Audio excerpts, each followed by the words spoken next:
everyone! Today I'm going to get right back into working on my engine, and I'm joined here by my friend Brian Latner, who knows a lot about engines, and he's going to give me some advice.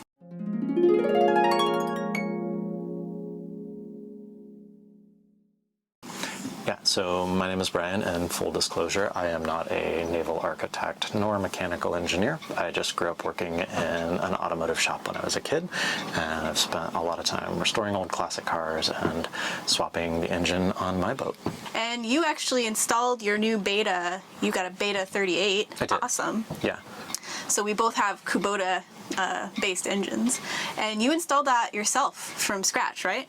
Yeah, I replaced a very fussy 1.6 liter Volkswagen engine that was marinized by a British company. It was a really bizarre little engine, and the whole assembly is a Z-drive, so it's actually mounted backwards compared to most boat engines, which makes it... Wait, what's a Z-drive? Some people might not. A Z-drive is inside the transmission, the direction of the shaft changes and comes out the other way. So my engine is mounted backwards to most people. So the front of the engine, where all the pulleys and things are, is facing the aft end of the boat, and the transmission is in the front.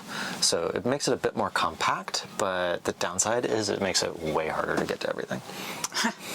So the only benefit is that it's compact.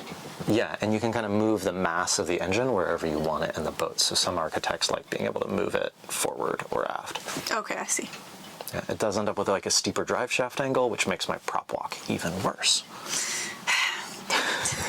Well, I mean, you can always push your boat out and hop on after you've turned it, right? I suppose. Actually, I don't think I can move that boat in and out of the slip without the prop walk. I kind of need it. Oh yeah, okay, yeah, you can make it work to your advantage. That's actually why I got this slip where I did. South facing and port tie, because my prop walk takes my boat towards the port side. So yeah, it's definitely possible to use it towards your advantage. But anyway, how about we go look at the engine? Yeah, sounds good. Okay. It's an engine. It's an engine. So what's the overarching question? Like, is this robust enough? Does something need to fill that hole? What's the $1 million question with this? The $1 million question is,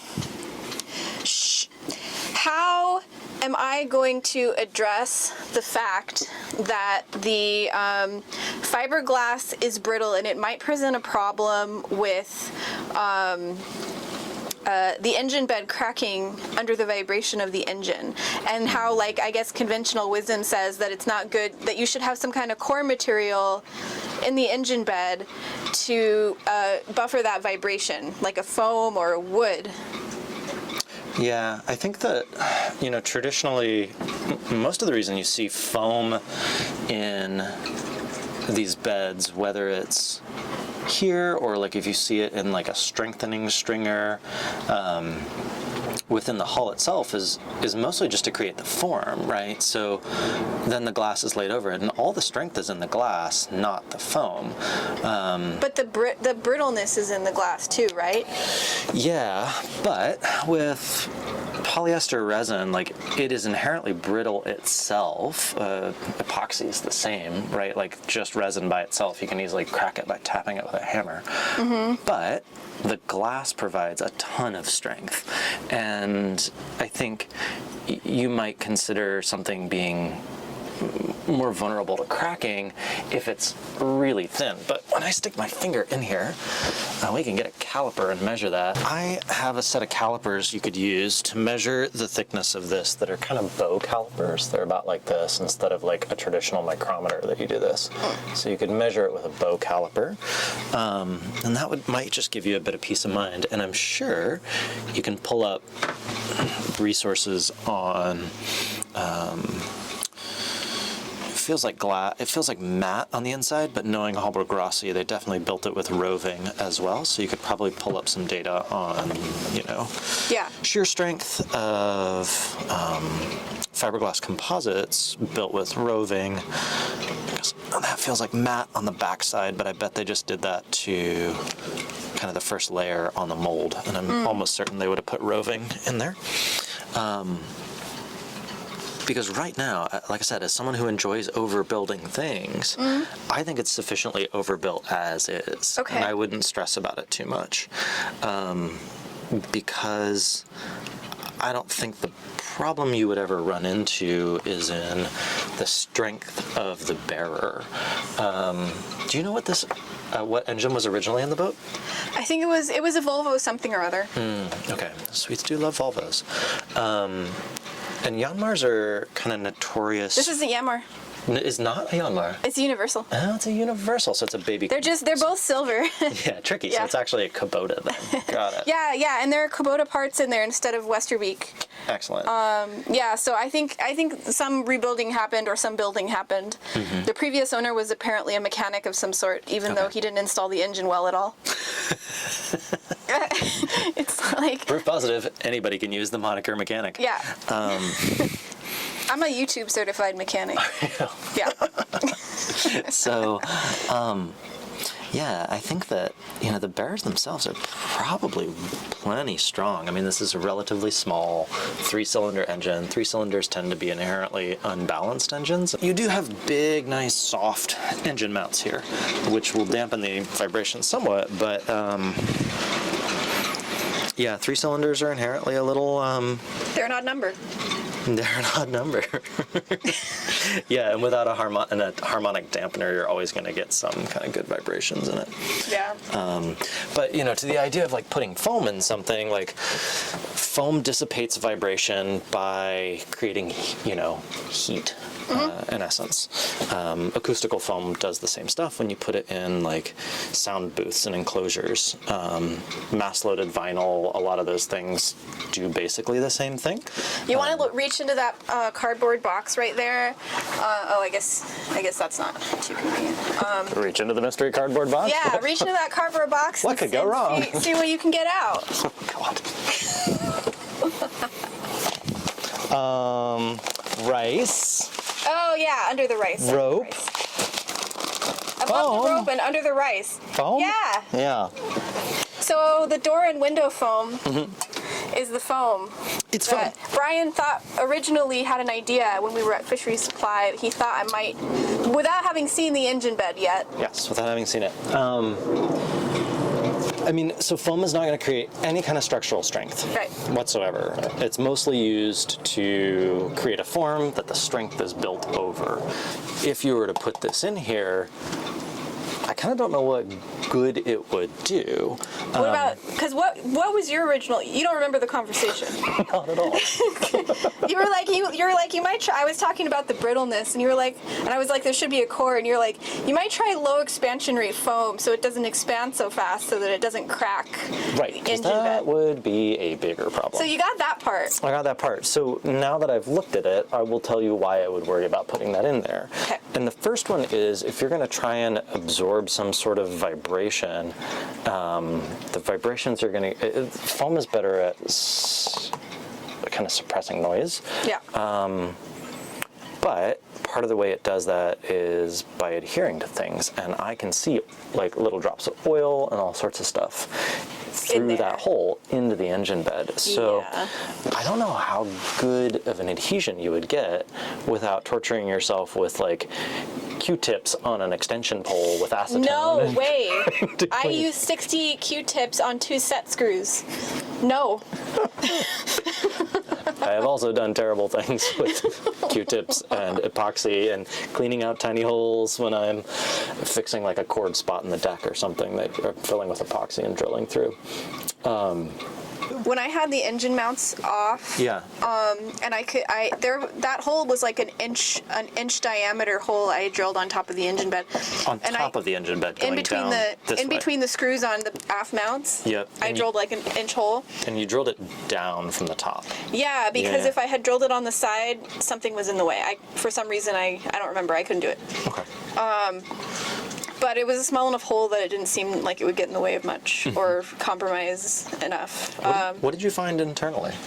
Like, what is the coring of this when you drilled through it? Was it wood? Of which part? The top of the bearer here. You said you drilled Oh, that little way. ledge right there on the side? This one here. Well, this ledge I'm also curious There's of. no coring. There is no core. to this. It's all glass, and you want to know how I know? This is solid glass. This is solid glass. Do you want to know how I know? How do you know? Okay, well, at least on the side. Maybe I didn't. No, I did it with the top too. Yeah. Well, on the side, Yeah, that's solid all the way through. the holes that I drilled on the side, or the holes that were drilled on the side, I couldn't look in there from the side because I couldn't get in there. So I took my endoscope Oh, yeah. and I put it in there, and I could see the fibers all through the hole, Yeah. like the whole thing. There was no core. Okay, so the sidewall has no core. Yeah. Does this top area have any coring? When I drilled the holes with the hole saw on both sides, there was no core that I came out with the hole saw. So if that's solid glass, that's a half an inch of solid glass. Yeah, but when I drilled the holes between the screws on the aft engine mount, it wasn't that thick there. Oh, it wasn't that thick there. So that's why I thought that Interesting. there was like a lip where that little access hole is, but not back where in between the aft engine mount. Got it. Yeah, because this surface, the top surface, right here, Yeah, feels about that thick. yeah. And like if you were curious of like where this extends to, how thick it is, you could always just drill it here and then just, fill it with epoxy. Yeah. An eensy-tiny drill borehole is not going to compromise structural integrity, but it will tell you how thick this is and where it is. Okay. So you could always do a little bit of prospecting with that, but as far as I can get my finger back this way, it maintains its thickness, and it is super stout. So if the top of it is solid glass and it's that thick, you barely need sidewalls if the glass is that thick. So Barely need sidewalls. I mean, you do, but like if it's really a half an inch thick, that's comically thick. Well, this boat has in the keel it's 1 inch thick fiberglass, That sounds about right. and below the waterline is 5/8 inch. Yeah. Above the waterline is what, like 10 millimeter, but so I guess I'm saying it wouldn't surprise me, right? Wouldn't it surprise you, right? No, not in this era. This era, people were still Building. and they were like not focusing on Cutting costs. lightness at all costs either. Yeah. So I think boats of this era tended to be overbuilt relative to like the actual needs of it. But I don't know. I think you're probably fine as is. Okay. I wouldn't worry too much about putting any kind of foam in there. Okay. Just because I don't know what. So just to reiterate, say it one more time. Yeah. The strength, it's crazy strong, even if it's 1/4 inch thick. But also, we don't need to worry about the fact that it might be too brittle and crack. Yeah, Okay. even a mechanic at a company working here who would install an engine for you in a boat like this, Yeah. they're not naval architects, nor are they mechanical engineers. Yeah. And those are the two people who could probably give you the answer to whether that is strong enough or not. Like I said, I have no empirical data to go on, but I would be really surprised if cracking would occur in that thick of a piece of fiberglass. Okay. I think your system of bolting through the side is probably fine. I think I would be really tempted to, if you had a way to do it, also bolt something from the top, because these are through bolted. Oh, that's a question in and of itself. Yeah. This bolt that goes through, this one right here. Yeah. Does it have any, Wait, how did you know that those bolts weren't bolted? How did you know that those weren't going through the engine bed? Just curious. oh, because I didn't know that when I first got the boat. I can see the weld marks where somebody welded this in. Okay. So the only thing I think about is I would not your aft bolts, because your aft bolts are just compressing the thickness of the sidewall of the glass. But these forward ones where it does go all the way through, you really may want to consider some sort of compression tube in there. Otherwise, because we don't necessarily know how strong the stringers are, you could bend the stringers in. Okay. Right. Okay. That might be one reason to consider a tube like that, Okay. which you might be able to insert. What you could do is over drill these holes going through here. And then McMaster car sells every dimension of and wall thickness and type of tube you ever could want. And you could over drill the hole, put the tube in, and then Let it come out to be flush with the angle iron or something? Yeah, exactly. So it'd be flush with the angle iron and flush on the back. And you'd probably, put it in, mark it exactly where it needs to be cut, and then cut it so it is flush. And then you would, in essence, use an oversized thick washer, which again, McMaster sells really. You can get your washers whatever thickness you want. And then that would allow you to distribute the load onto the outer angle iron with a large washer. Right. And the through tube would prevent you from compressing in the same way that a mast compression tube prevents you from squishing the column of the mast as you tighten that, right? So same idea as having a mast compression tube in there. You prevent the thin wall from getting smooshed. That might be the only thing I would consider. Again, you wouldn't have to worry about it for your back ones because the back ones are just compressing the actual glass itself. It would be kind of interesting if you had any way of through bolting through here, through this piece of angle iron. You mean on the top? Yeah, on the top, because then you would capture this piece of angle iron. Because right now... Then I would have the same problem as I have with the sides. Yeah, you would have to... I can only do one because as soon as I push and get that hole covered up, I can't. Yeah, there's no way. This little oval hole back here is not enough to scooch a nut up underneath. Yeah, which begs the question: how do people do this shit? Well, different designs, right? Yeah. I guess I could cut a hole. No, that won't work. Do I even need the question, do I even need any of this right here? Do I even need this right here? This piece of glass? Yeah. Yeah, definitely, Okay, right? Because okay. that piece supports the overall structural integrity of the engine bed. Okay. Another thing you could do, which would be a bit more work for sure, would be if you took these off, for instance, you could sand the back sides of them really well and sand this, which is... So you could sand that and put 4200 or 5200 between and bond that down. Okay, for the absorption, shock absorption? A bit, yeah. I mean, definitely it would help with that. But one of the things about 5200 specifically, it's satanic to use... 52 or 42? You could use either. 52 is permanent. I'm telling the viewer. Yeah. 5200 is satanic to use on anything you ever want to get off ever again. Basically, you have to cut 5200 off because it's often stronger than the substrates that you're bonding together. Yes, you got to cut off the wall. You've got to cut off. Yeah, 4200 can do a bit better, and this is all on 3M's website. They'll tell you about shear strength of the 4200 versus 5200 and different materials, and they have that all in their technical data sheets for each one, but it provides a surprising amount of strength. Yeah. And it's a flexible strength. Yeah, so I mean that could be something you could do if you wanted to add a bit more strength, because then in essence you're translating some of that load into the bed through the adhesive, not just the through bolts. If I used 5200, yeah, you've created a permanent feature. If I used 5200, then I might as well just scrap this bolt idea altogether and put the screws back in with 5200. That won't work its way out. Why don't I just do that and be done with it? It's an option. Yeah, so adding a sealant like that can help a lot.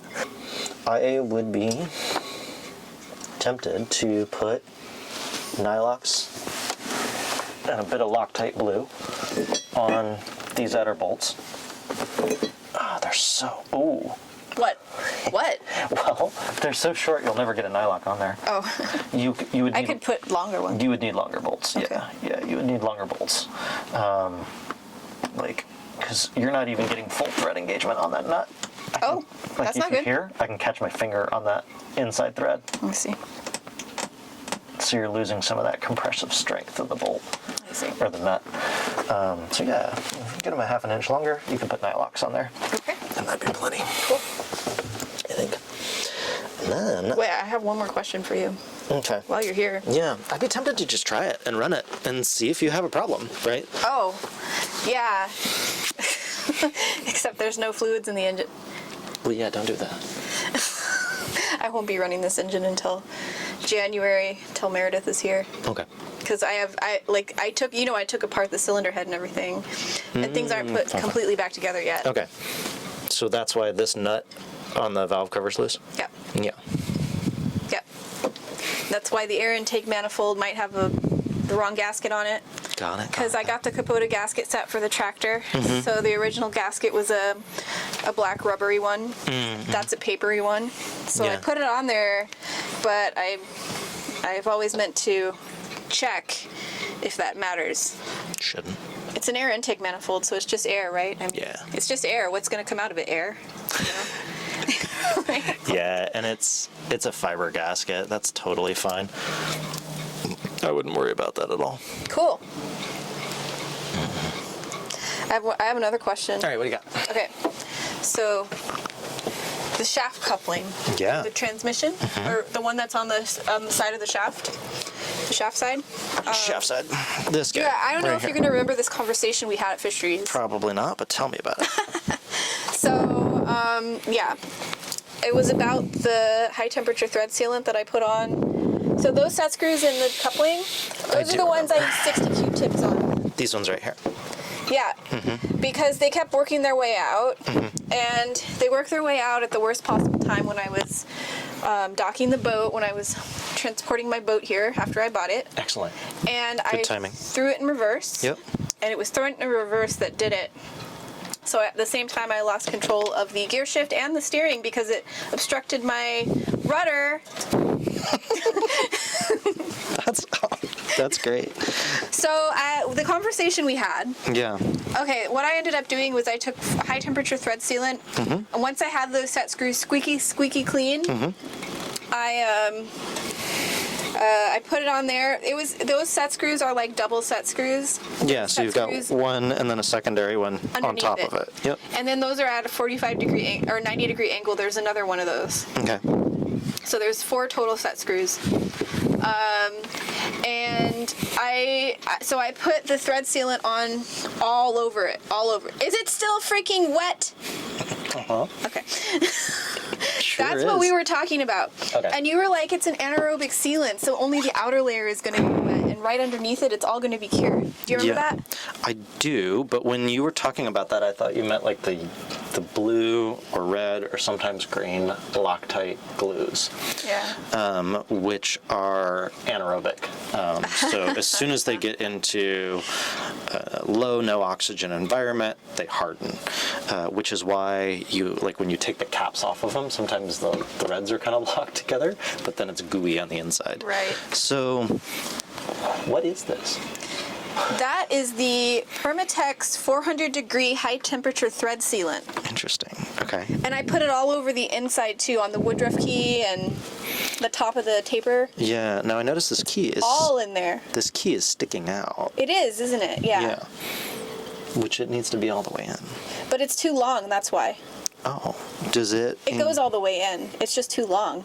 It goes all the way into... It goes all the way into the indentation. All the way in there. Got it. It's just too long. Interesting.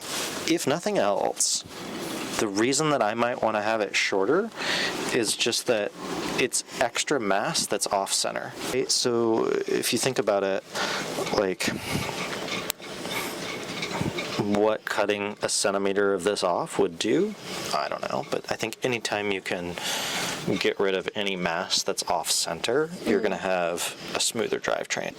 So how do people get 400-degree high-temperature thread sealant to cure? I don't know, because I've never used this stuff. One of the reasons that these probably worked loose is that one thing nobody ever tells you about set screws is most all set screws are single use. Yeah. And people should tell other people that. Yeah. So the reason most of them are single use is because those, especially the cup type ones, their outer ring is actually almost blade-like, and that it bites into the shaft metal.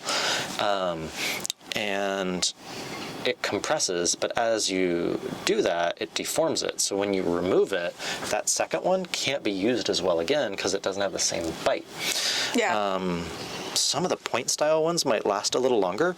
The only people I know who do a good job of explaining this are PYI, the company that makes those dripless shaft seals, and they make the one of the types of feathering props and folding props, the max prop.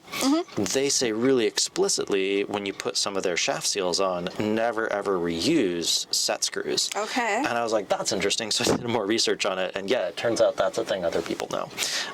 But nobody ever told me, like, don't use a set screw. Right. So then I had to go back and think, like, dear God, where did I reuse set screws on my boat? Thankfully, it's mostly in things like biminis, which explains why parts work loose on the bimini too. So I am betting if you put, good set screws in there, you'll be fine. Really? Okay. What if I just wanted some peace of mind anyway? If you want to go for the full overkill, is that what you're saying? Yeah. Well, in what that wouldn't case- hurt? What wouldn't hurt? What wouldn't hurt? Honestly, 4,200 again. 4,200. Yeah, because you can.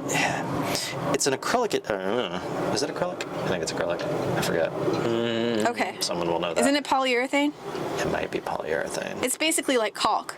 Yeah, but it's actually more of an adhesive than it is a sealant. Okay. And it's really strong stuff, so you could use that.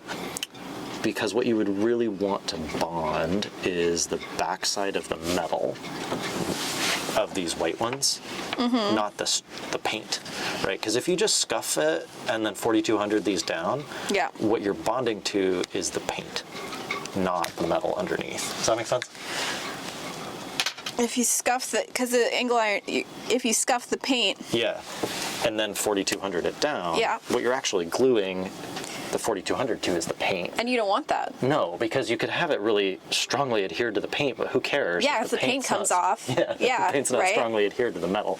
So what you would want to do if you did do that is strip those to bare metal, and then bond Yeah. them down. Same with this. Gel coat's actually pretty strong, and again, you can find data on how gel coat. I think I have a paper on this. I can send you if you remind me about how strong gel coat adheres in shear to the underlying glass. So if this is gel coat, which is what it feels like, you could sand that down and just bond directly to that gel coat. You wouldn't have to go all the way to the glass underneath. So yeah, if I were you, would I have just 4,200 of them down and put lag screws in? No. I mean, lag screws into 1/4-inch fiberglass suck. Like, you definitely did the right thing by putting a through bolt.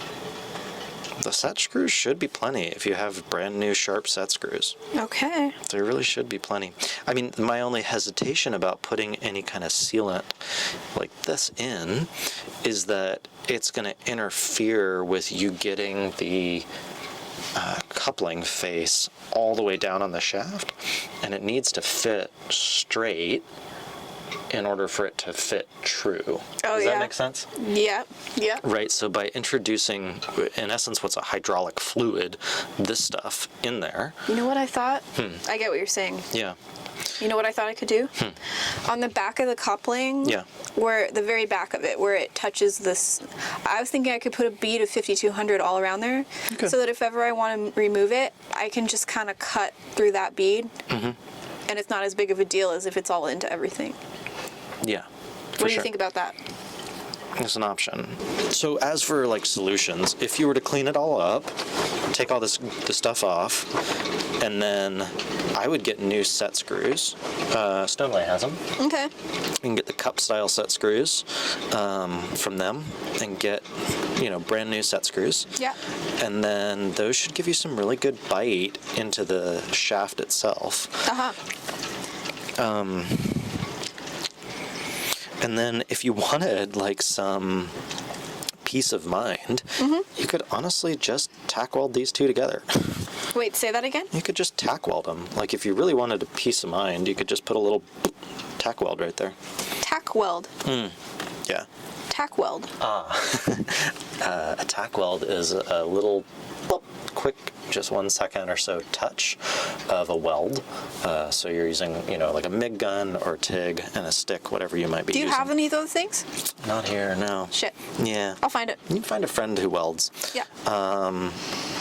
And then, just a tack is what you would use if you were kind of like mocking something up before you laid a full weld. So like if you were welding 2 pieces of metal together edge on like this, you might use like a magnetic bracket to get them straight, and then you would go just to weld those two together, and then you would lay the bead between them. The good thing about a tack weld is, like, if you got it a little crooked, you can just grind through it and then move it a bit and then tack it again. So it's like what lets you kind of like mock up and start your weld. That's a great idea. That I feel very comfortable with that. But like you could just have, somebody put a single little tack weld like, and then spin the shaft 180 and put another one there on the other side. And then if you ever wanted to take it off, all you would need to do is just grind those back. Okay. And if you do the grinding carefully, you won't mar the shaft. Awesome. Well, thank you so much for all of the gems of information. Yeah. Okay. The other thing you should do while you're in here, or especially actually when you have the coupling off, clean this face up. Wait, hold on. Oh, clean the face up. Yeah. Yeah. Make it all like... Yeah, but because even this amount of like light corrosion will make aligning with the feeler gauge a righteous pain. Okay, yeah, totally makes sense. And same thing, this backside feels a lot cleaner, and it should clean up pretty easily. You try and use like a red scruffy scratch bright pad instead of like sandpaper, because these have like turning rings on them from where it was turned in a lathe. Like generally when you get a coupling like this and a shaft, what they'll do is they'll mount them together and then turn the face of this coupling so that it is true perpendicular to this shaft. And it's really tiny little numbers they're talking about. Like good alignment between these two when they're connected together is like 0.003 or under. Yeah. And one thing a lot of people don't tell you that I wish I knew before is you want to check the alignment of the two of them together first, right? Because you've got 4 bolts here. Yep. So you can have a variety of different iterations. So before you align, this might be something you do with Meredith, but before you align the engine in terms of, how it's sitting in the plane, up, down, side to side, find the best possible alignment of these two things together, because each one has a tolerance, right? The output transmission shaft has a surprisingly big tolerance. The ZF15 MIV had like 0.003 tolerance, and if your shaft coupling but that 0.003 is what it's supposed to be. Well, yeah, but 3 + 3 is 6, and then you're hosed, right? So if you've got 3,000, Oh, yeah. if it's Then you could have 6, yeah. right. So imagine of its 4 quadrants, if one ear is bowed 1,000th or so out, or 2,000ths out, and the Then other you one's got bowed 5. 2,000ths out, then you've got a 4,000th gap. Yeah. But if you keep turning, It's shaft saver. you might get a little bit better alignment. So like mine, for instance, there's only one possible quadrant match where the shaft coupling matches the transmission enough that I don't have a vibration. And you can coat them with like a light coat of something to prevent them from corroding again, like Bow Shield is one I've used before. That's what I used on my coupling. There's a bunch of different things you could use to put on there to keep them from corroding a bit. But yeah, I wish someone had told me that tip, because I fought for mine for days before I realized that like you have to, before you attempt to align the engine, find the best possible match. And I just drew it, draw a circle and then a quadrant and label the quadrants like 1, 2, 3, and 4. And 1, 2, 3, and 4 on the shaft, and find the best match as you go around between those two first, and then try and align And then the whole sand it engine. down. Well, then align the engine Then align to it, right? Yeah. Otherwise, you'll drive yourself crazy. Yeah. First and only time I aligned an engine, it took me 12 hours with a hammer. And yeah. Yours is little enough you can probably just scooch it around. All right, well, that's it for this week. Thank you so much, Brian, for all of the information. You've really answered my big questions on what's been bugging me and me being confused on how to proceed. So next week, I'm going to get right to applying some of that information and getting to work on my engine again. Have a good week.